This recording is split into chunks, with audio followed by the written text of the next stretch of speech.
nakusuubiza okutuusaako updates za maama wa Gravity Omuttujju omubiri gwe ogugenda okubeera nga guziikibwa olunaku olwaleero eri Fort Portal, era ng'abantu bangi bamaze dda okubeera nga bayiika Fort Portal omuli abayimbi bannakatemba ba TV ne radio presenters ab'enjawulo ba videographers. Mikwano gya Gravity Omuttujju gyonna giri mu kubeera nga gyeyiwa wali eri Fort Portal basobole okubeera nga babeererawo wamu ne Gravity Omuttujju okubeera nga bawerekera omubiri gwa maama we. Agenda kutuusako updates gwe kyolina okubeera nga okola gwe subscribinga nyiga notification bell ebisigadde byonna bitulekere.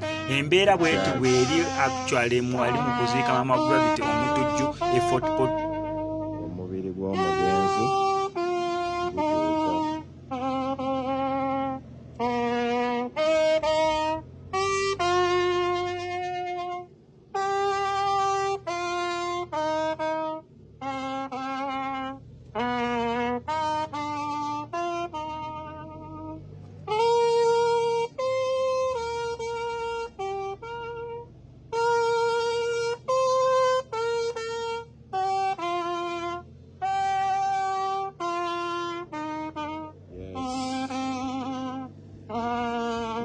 gw'omugenzi gutuuka ku kyaki bagenda okuba nga bamusabira olunaku olwaleero era waakuziikibwa lunaku lwankya.